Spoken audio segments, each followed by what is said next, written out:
का बात बा, काहे बड़बड़ा दारू? अरे रउआ से का बाजी, हमरा साथे कुछ होखे। हद से आगे मत बढ़, ना तब हमरा से बुरा क्यों ना होगी। भौजी, राजी से ऐसे बात मत करी। संजीत, अब तू कैसे बात कर रहे बड़ा अपना भौजी से? भैया रुआ देखत नहीं की भौजी कैसे ताना मारा ताड़ी। और ओकरा से अच्छी नौकरी के खातिर बैठे रहे। बेटी पश्चाताप के आंसू हमरा के माफ कर दो। पर बाबूजी, जब एक बेटा ही हाल में होके तो कर बाप के का हाल हो सकेला। जी बताई विक्रम बाबू के कैसन तबीयत बा? कुछ खास सुधार नहीं के, बस ठीक है बाड़न। बाकी डॉक्टर साहब एगो समस्या बा। जी कहीं? हमरा कुछ समझ में नहीं आवत डॉक्टर साहब। कभी कभी छोटा छोटा बात पर भी इतना गुस्सा करलन कि घर पूरा अपना माथा पे उठा लेवलन, सारा सामान इन्हें उन्हें फेंक देवलन। अब परसों के बाद बा हमार नौकर गिरधारी के माथा फोड़ देना। हमरा तो हर समय डर लगल रहला डॉक्टर साहब कि कहीं कोनो हादसा मत हो जाए। देखिए ठाकुर साहब, ऐसा मरीज के ये टाइप के दौरा पड़ेला। ये जब भी वो पहले की याद करे के कोशिश करी या पहल का याद आई तो ऐसा संभव बा। डॉक्टर साहब पर एकर निदान तो होके के चाहिए। पहले भी हम कहले रही कि उनकरा याद दिलावे के कोशिश ना कल जाओ। दूसरा उनकरा साथे साथे कोई के रहे के चाहिए। बाकी उनका साथे हमेशा कोई ना कोई रहता। अगर रहुआ मानव तो एक बात कही डॉक्टर साहब, हम विकी खातिर कुछ भी करे के तैयार बानी। उनकरा के कुछ दिन खातिर मेंटल हॉस्पिटल में भेज देती तो। डॉक्टर साहब,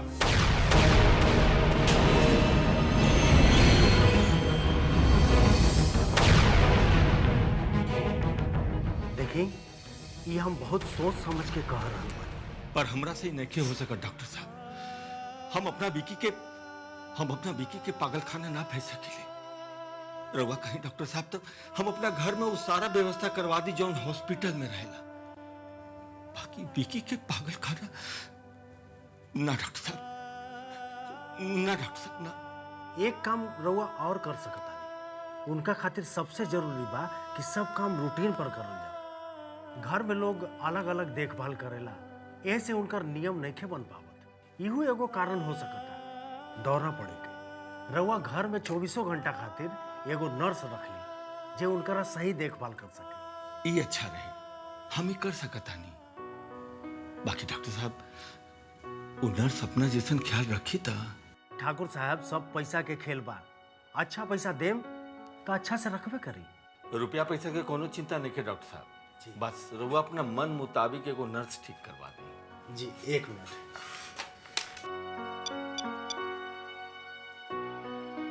हाँ पूनम के भेजा, प्रयास कर रहा हूँ। जी हाँ। इनकरा के पहचाना ताड़ू, ये सूरज प्रताप सिंह हो। जी जाना तानी, विक्रम के बाबूजी। ठाकुर साहब प्रणाम। प्रणाम। दरअसल विक्रम के देखभाल करे खातिर 24 घंटा खातिर एगो नर्स चाहिए। तू तनी पता करा तो अपना क्लिनिक में केहू इंटरेस्टेड बा कि ना। रुपया पैसा के कोनो दिक्कत नहीं के, जितना चाहिए उतना मिली। जी हम पूछ के बतावा तानी। ठाकुर साहब, अपने के थोड़ा इंतजार करे के पड़ी। जी ठीक बा, हम बानी।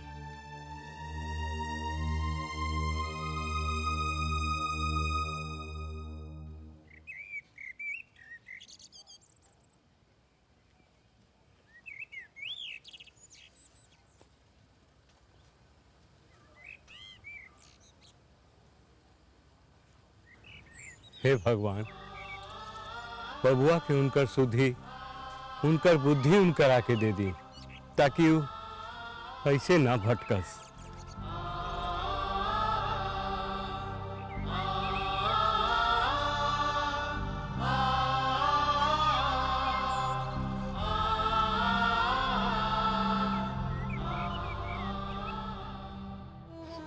गिरधारी काका, जी बबनी, रउआ उहे देखा तानी जे हम देख रहल बानी। हम तो बस यह देख रहल बानी कि हमार बबुआ भुला गइल बाड़न और वो अपना आप के खोज भी रहल बाड़न। काका, हमसे भैया की हालत देखल नहीं जा। पता न काहे भगवान ही सजा हमका के दिले बाड़न। भगवान सजाए उनका नहीं देले, हमनी के देले बारन। तू तो सब कुछ भुला के अपना आप में बाड़न। ठीक है कहा तानी काका, भगवान सजा हमनी के दिले बाड़न, पर उनका माध्यम से यह बात के तो दुख बा। हमार भैया हमरा कुछ कहे से पहले हमार सब इच्छा पूरा कर देते रहले। आज हम अपना भगवान से ये मांगता नहीं कि हमरा भैया के वापस लौटा दे, जैसे पहले रहला ना। हमरा के कुछ न चाहिए, कुछ।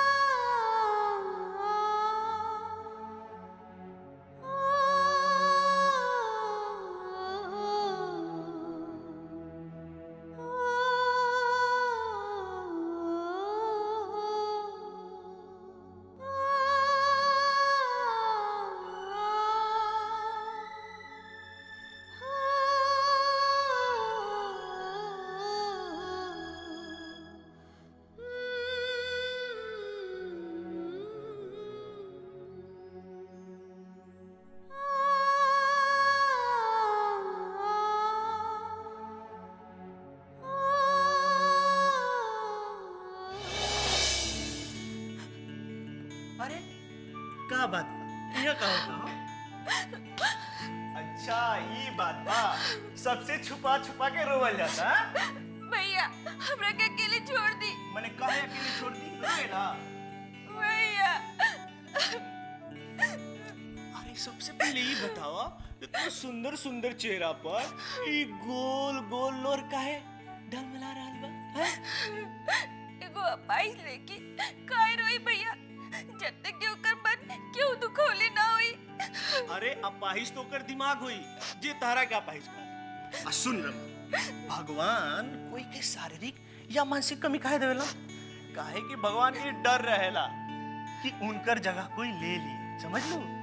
तू अपना आप के कोई से कम मत समझिया, बल्कि ज्यादा समझिया, काहे कि हमरा चुटकी से तब भगवानो प्यार करेला ना।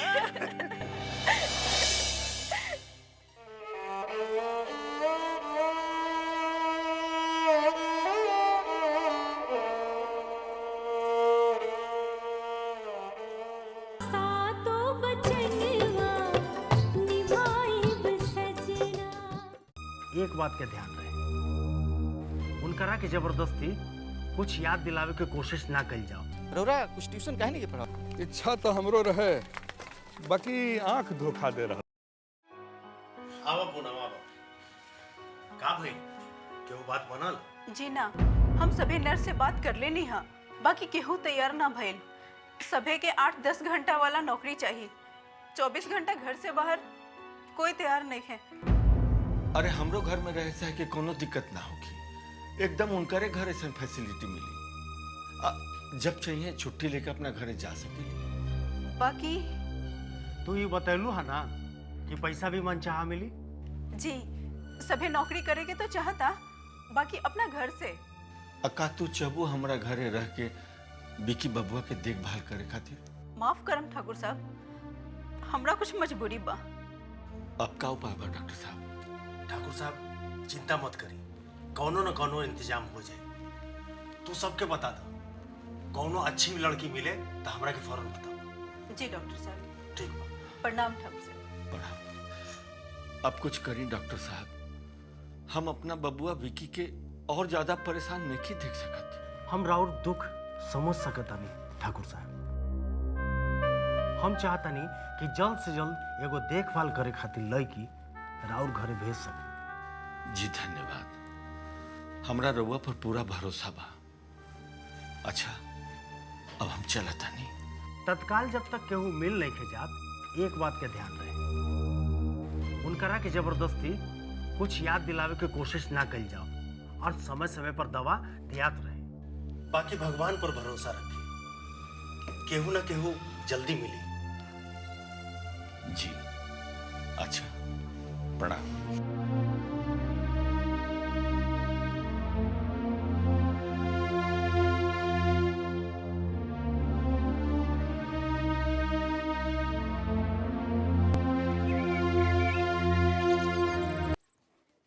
का बात बा वर्मा बाबू बड़ा उदास बैठल बानी। अब का बताई पांडे जी, सरकार ऐसा हाले बना देले बा कि केहू से मिललो जुलल मुश्किल हो गइल बा। बात तो एकदम सही कहतनी, बिना वेतन के मास्टर कितना दिन रह सही। हमहू सोच रहल बानी कि कोनो धंधा कर जाओ। अब एह उम्र में तो हमरा से बनियाइयो ना हुई। ऐसे का रिपोर्ट बा ई महीना के, कुछ मिली कि ना? ई महीना तो कोई के पैसा नहीं खाए वाला, बाकी किरानिए के जब कैश के दिक्कत हो तो बाकी का हाल हुई। पर हेडमास्टर साहब तक कहत रहनी कि कुछ बात बने वाला बा। बात तो बने वाला रहल जी, पर यूनियन बड़ा खराब चीज है। ऊपर बैठल लोग के नहीं मालूम कि हमने के जेल कितना दुश्वार हो गइल बा। सरकार कहता कि केहू के वेतन 16 के बाद मिली, लेकिन 16 कब होई एकर पते नहीं खे। मतलब कि अब कोनो आशो रखल बेकारे बा। सही कहतनी, ए नहीं है कोनो खेवैया नहीं खे।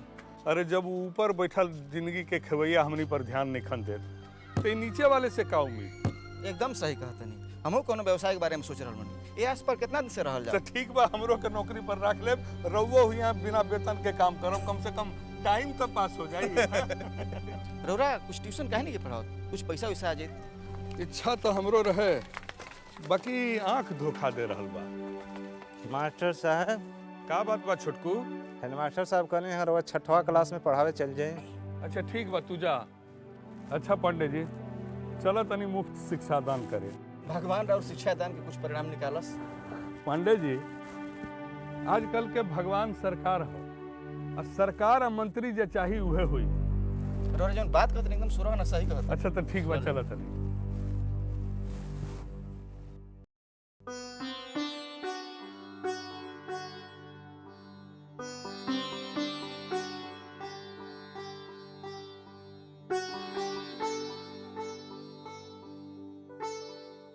अरे ऐसा का बा बाबूजी पेपर में जितना ध्यान से पढ़ता नहीं? अरे बेटा, आजकल के अखबार में खास कहाँ होला, वो है चोरी डकैती हत्या रंजिश, ये सबसे अखबार भरल रहेला। तब इतना ध्यान से का पढ़ता नहीं? अरे बेटा, एगो फिल्म आयल बा चक दे इंडिया, उमें लड़कियन सबके अपना राष्ट्रीय खेल हॉकी में विश्व विजेता बना दिखावल गइल बा। तब हम सोचा तानी कि ये सब लड़की भी जरूर वर्मा बाबू बेटी जैसन हिम्मती हुई हैं सब। तनुजा, अरे वो तो ये सब लड़कियन से ज्यादा हिम्मती बिया बाबूजी। अच्छा, वो कैसे बेटा? जी हमार मतलब ही रहल कि अरे ली डाकिया आ गई। प्रणाम आदे बाबू। प्रणाम प्रणाम। कैसन चिट्ठी बा? कोनो रजिस्टर बा राज बाबू के नाम। हमरा नाम के?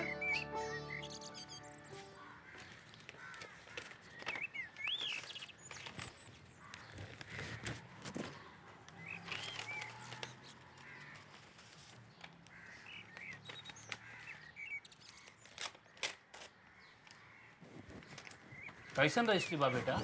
देखा तरी बाबूजी।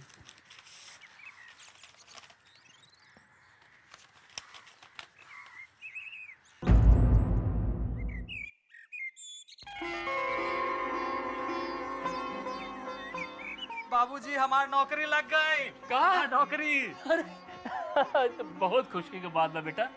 और बेटा तू कले रजिस्ट्री कैला और नौकरी भी लग गई? अरे बाबूजी, तो पिछला महीना जो हम कर्नाटक वाला परीक्षा देले रही ओकर है। और रउआ अब बताई, रउआ के घर चाहिए कि बेटा? अरे बेटा, ये तो बहुत खुशी की बात बा। भगवान के बहुत शुक्रवार कि जो तू मंगला वो मिल गए। बेटा ऐसा नसीब भगवान सबके कहाँ देवेलन। देखी बाबूजी, बात के ज्यादा घुमाई ना, रउआ साफ साफ बताएं कि रउआ के घर चाहिए कि बेटा? बेटा जो हमार बात मानी ना, तो बेटा और घर दोनों। मतलब? हमार मतलब बा कि बेटा और बहू दोनों। बेटा बेटा बेटा, हम मिठाई मंगावता नहीं। बेटा ए पलटन पलटन, नौकरी करे हम अगर बाहर चल जाएं तो हमारा तनुजा के साथ छूट जाए, का करें? अच्छा, अभी फैसला तनुजा से मिलने के बादे हुई।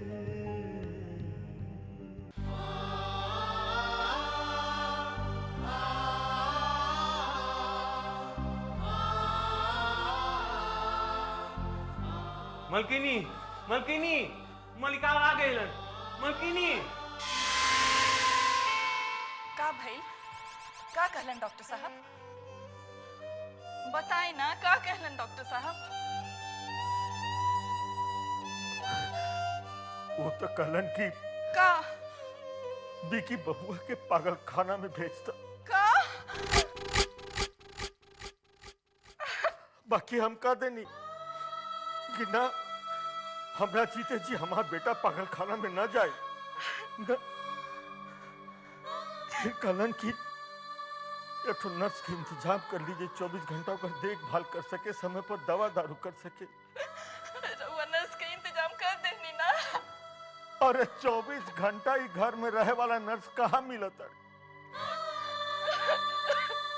इहो कहलन की बिकी बबुआ के जबरदस्ती कोनो बात याद ना दिलावे के, उनका के फिर से दौड़ा पड़ सकेला।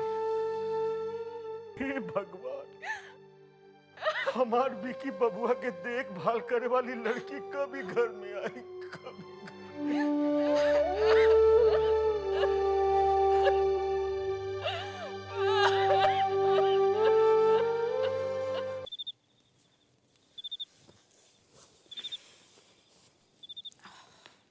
अरे दीदी, आज जल्दी आ गई लो।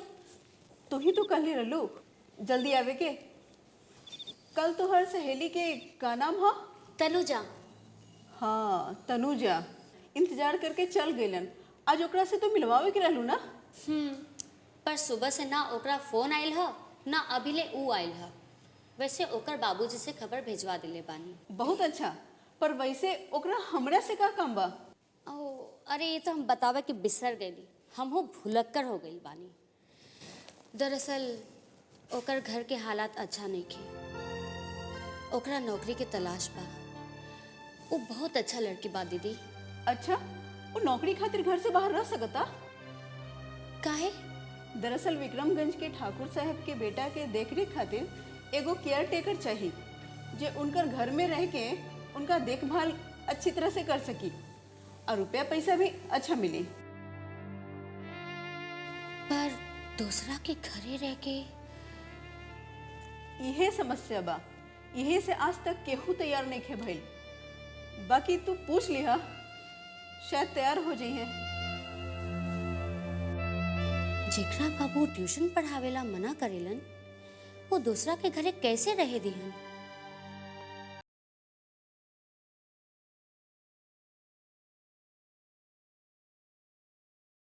का बात बा बबनी, का सोचा तारू?